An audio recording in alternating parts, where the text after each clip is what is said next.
Hey everyone, Shane here with etrailer.com. Today I have a 2017 Chevrolet Express van. I'm going to walk you through how to install the ETBC7 wiring kit for brake controllers. We're going to be installing it with the RedArc Tow Pro Liberty. The Chevy Express van is a big part of the construction trade. You see more and more being used for like your plumbing companies, your electrical companies, and also construction companies. This van has been a big part of our neighbor's growing construction company. It has been used and served them well for countless projects and has not only become just a van, now it's the backbone of the company. With recent projects getting larger and larger, our neighbor decided to buy a heavy-duty trailer. Heavy-duty trailers have brakes on them. There's one important factor that you cannot overlook. The van does not have a brake controller. The van doesn't have a brake controller. You cannot control the brakes on the trailer from the driver's seat for those different loads that you carry. When we think about brake controllers, we think about the traditional square box style that mounts underneath the steering wheel somewhere on the dash. Let's face it, newer vehicles nowadays don't have a lot of space in the cab area, so our neighbor decided to go with the Tow Pro Liberty because it's easy to use and it's a very sleek design. So let's go ahead, take a look inside the vehicle, and I'll show you what it looks like installed. So this is what our Tow Pro Liberty looks like when it's installed. You can see the sleek design really takes up very minimal space in the vehicle and can be pretty much mounted anywhere on the dash. Unlike the traditional ones, as I mentioned before, the big square box ones that have to get mounted down here have to be mounted a certain way. Nice thing about the Tow Pro Liberty is it has a control box that you can mount under the dash to a solid surface and can be mounted in any orientation. What it does is it learns the direction of travel. So the only thing we have is the knob. The gain, basically you turn it up 0 to 10 depending on the load you have on your trailer to determine how effective or how aggressive you want the trailer brakes to act on the trailer. The manual override is simply the push of the button. So even though this has a very sleek design and is very simple to use, it still is a proportional brake controller. So no matter what number you have it set on, the higher the number, the more aggressive you want the brakes to act on the trailer for your heavier loads. The lower the number, obviously, for your lighter loads. The proportional side of it is when you apply the brakes in the vehicle, depending on the number you have set, it's going to apply that pressure directly to the brakes on the trailer. So it's going to match that pressure. So if you're driving down the road, you have a heavy load, you have the gain set, let's say, for instance, on 6. You slam on the brakes because somebody pulls out in front of you. It's automatically going to send that amount of pressure that you have set back to the trailer brakes to match the stopping power that you're going to need to stop the load on that trailer, so that the vehicle is not stopping both itself. As far as the installation process for the ETBC7 and the brake controller, it's really not difficult. It's going to come with all the components you need to route from your 7-pole up to the front of the vehicle, connect to your brake controller so that you can have control of your brakes from inside the vehicle. It's not difficult. You can do it in your driveway, in your garage, but it is time consuming. So I would say set yourself aside a day, maybe a day and a half to get them both installed. If it's something you may not want to do or don't have the time or space to do, you can check out our dealer locator, find someone near you that is able to put it in. If you want to give it a try, I promise you, you can do it with a few simple tools in your driveway or your garage. Follow along with me now and I'll walk you through how to do it. To start your installation, if you don't have factory wiring or factory tow package, it's going to require the ETBC7. The ETBC7 is going to come with a 7-pole plug. It's going to come with the wiring to run from the 7-pole plug up to the front of the vehicle in the engine compartment, to your circuit breakers, to your battery, from your battery inside to connect to the brake controller, so you have the brake signal back here at the 7-pole. This vehicle had a 7-pole on it before. We actually just replaced it. It was in this space, so all I did was remove the other one and put this one in place. I will say, if you don't have 4-pole wiring, you're going to need that as well. You can find the different options here at eTrailer.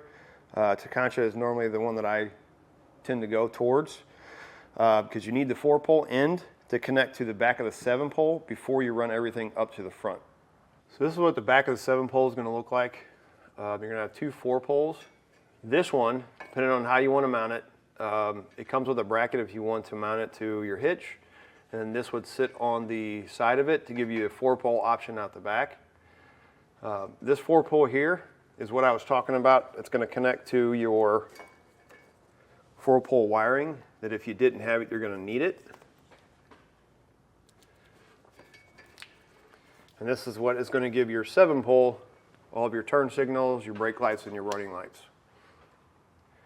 So with that there, we can go ahead and cut off these guys because we're not going to need them. We're going to take a zip tie. We're going to run it through like this. Back out.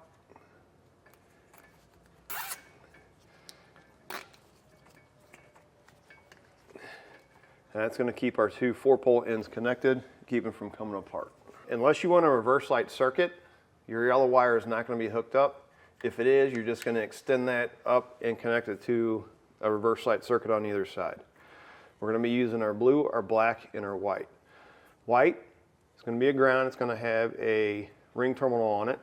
We'll find a place to ground that here in just a little bit. We're going to go to our blue and black wire. It comes with butt connectors on it, but since this is outside the vehicle, what we're going to do is we're going to cut those off, and we're going to be putting on some heat shrink butt connectors. Those are going to protect the connections a lot better from any corrosion or moisture. The heat shrink butt connectors don't come in the kit. Again, it's completely up to you. I would highly recommend them because these plastic ones, you can see the ends are open, so water can get inside of those. Once these heat shrink connectors are on, and you take your heat source, heat gun, or whatever you got to shrink them down, it actually will seal against the ends here and won't let any moisture get in onto the metal. You're going to get a big bundle of jacketed wire like this. Strip back one end a few inches. It's going to have a black wire and a white wire in it. We're going to take these 2 ends, strip them back. The black wire is going to connect to the black wire coming out of your 7-pole. The white one is going to connect to the blue wire coming out of your 7-pole.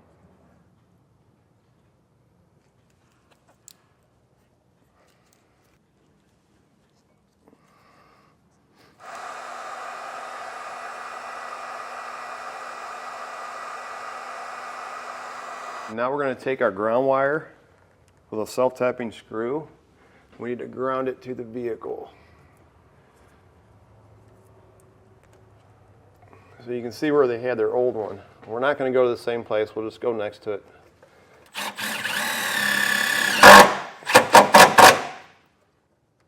Once you have all that secured, the rest of your jacketed wire that you connected to the blue and black wire, we need to run it up to the front of the vehicle to where we can pull it up into the engine compartment. Let me get it done real quick and I'll show you how I did it. So the way I ran it is, where we made our connections, I went over top the frame rail to the outside here. This factory wiring runs from here all the way up to the front. You just want to make sure when routing it, you're staying away from anything hot or moving. You can see as we went along, I just put a couple zip ties on it to hold it up in place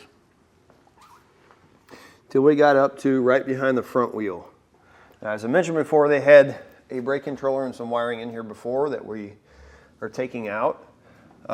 So I used it as a pull wire to get my new wire up to the top. But if you don't have something in there already, you're going to have something, a pull wire or something that you can feed down from up on top down here so you can use it to pull your wire up. I've got it pulled up so it's right up against the firewall. Again, our exhaust is right here. We're up on top of factory wiring that runs on top of our frame rail right here. And then we're right up on the driver's side engine compartment. So this is my jacketed wire that I got pulled up. Now what we need to do is we need to strip this sheathing off, probably back to about here. So we're going to take our black wire. It's going to be connected to circuit breaker over to our battery. It's going to come back from our battery back over to the other circuit breaker, and then it's going to run inside, and that's what's going to power the brake controller. You can see the easiest way that I've found to do this, because it is a pain in the butt, is if you pull it tight enough, put your blade right in between the two wires that are in there, and just run it across one side. You don't have to go all the way through it.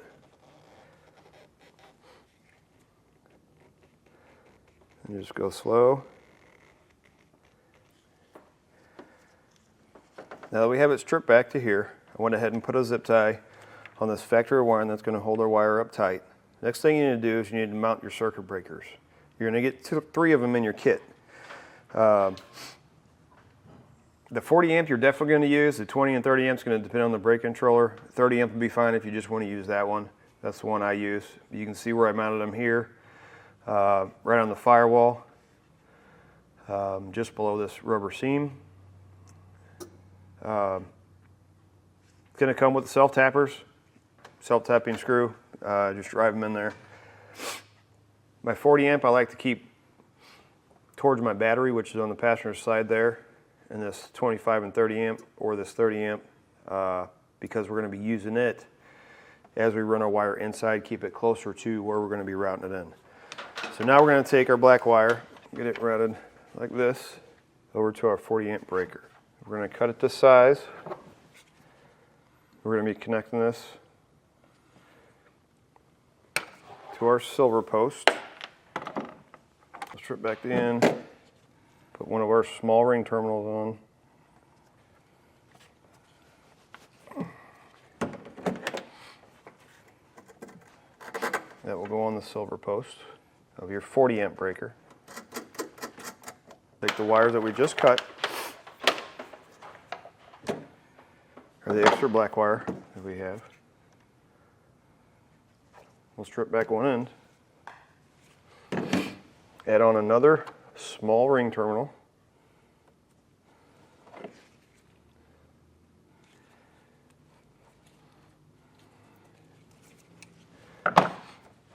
This is going to connect to the copper post on our circuit breaker.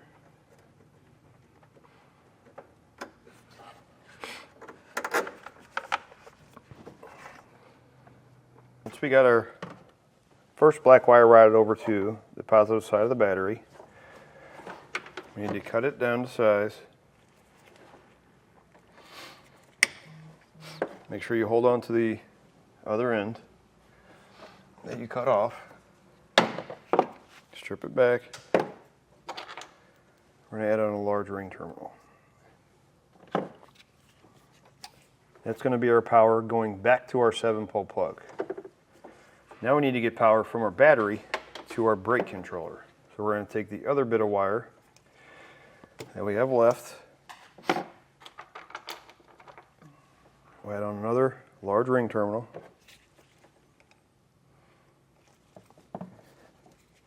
Same way we have the one. Zip tie them right to this factory wire in here.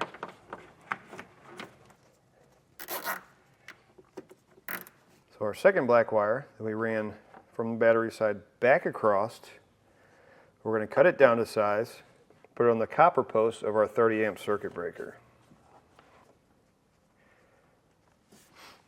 Then from our silver post, you got some black wire left. Probably not going to have enough. We need to go from the silver post into the vehicle, and that's what's going to connect to the brake controller to give it power. So you may have to add on to it. You can use some of the white wire. That's where we get this ran inside, connected to our brake controller wiring in there.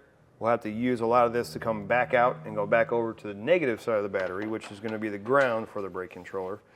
And then we can use whatever's left to connect to the black wire that we have and run it inside and connect it to the brake controller for the power. So if you see where those black wires going into that grommet, now we need to get our white wire through there. So if you don't have previous wire run through there, just cut a slit in it. It goes right inside, right behind that brake pedal. And it's pretty open in there. So I'll get this fed in. To go inside the vehicle, driver's side, you need to mount this box. This is your controller. You have a panel that fits right here, 10mm bolt here, one over there, and you can just pop the panel off. Where to mount this is right up underneath. I went ahead and mounted it with a couple zip ties. I ran it through here and then out the top around a black plastic piece that's holding some factory wiring in. You want this side facing the driver's side door and this side facing towards the center of the console. Now we need to take this and plug it into the side of our controller that we mounted. You got 4 wires, black, blue, red, and white. We're going to start with our blue and our white. Or I'm sorry, our blue and our black. 2 wires that we ran inside from the engine compartment. You have your black and your white one. If you remember right, the white one was run from the blue wire on the 7-pole plug. That is going to be cut down to size and connected to the blue wire on the brake controller. That's going to be our brake signal going to our 7-pole.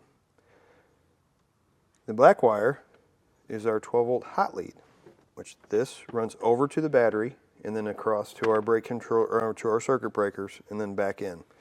So that's going to give us our power for our brake controller. These 2 wires, the extra white wire that we cut off, we're going to connect it to the white. It's going to route back out and over to the negative side of the battery. This red wire, we need to connect to a brake signal. For your brake signal, for your red wire. Over here on your passenger side, you have a wire panel that sits up behind this dash panel here.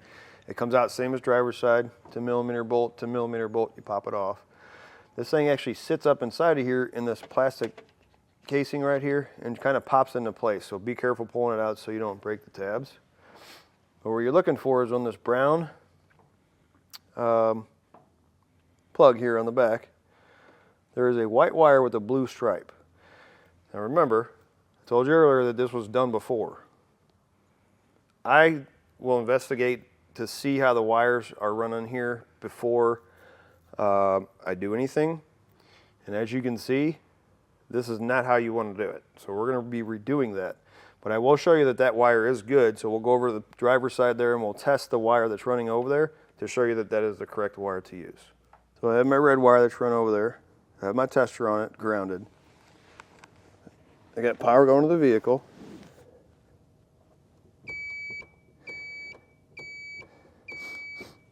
So what I did is use a crimp connector to connect the 2 wires together.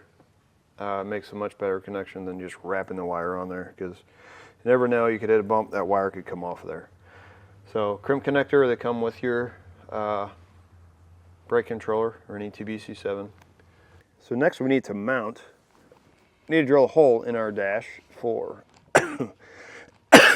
excuse me, our brake controller, or actually the little controller, the knob. So if you reach up underneath the dash right here, you can feel this plug. Everything below it is pretty open. So what you can do is take a drill bit, match it to the size of this hole right here, this big one. I'm going to use a step bit, but if you don't have a step bit, just use a drill bit. Just slide on there where the drill bit fits inside that hole. And now I can drill a hole out right there to the size I need.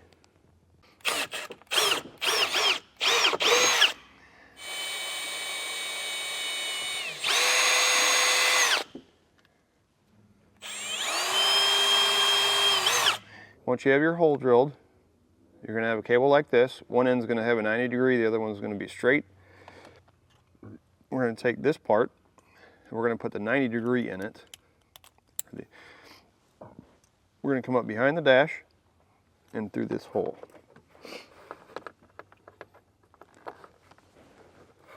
There's this little LED light right here on the very top of that. That's for that second hole there.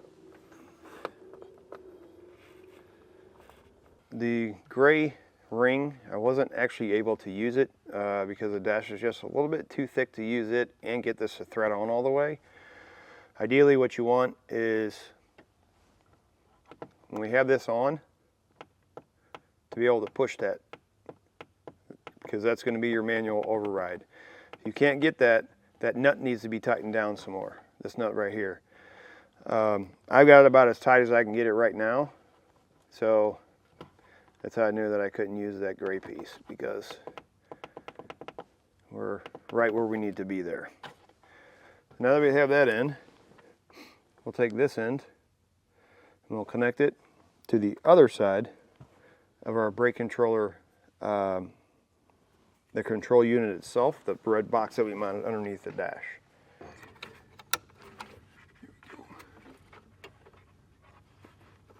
Now we'll go ahead and start making our connections to our battery for a positive post. We cannot connect these two onto that and get it to thread in, because you see how short that is. So what we need to do is we need to pop this out, and we're going to add a battery post extender. These are made for battery posts that connect on the side of a battery. This should just pop right out of here.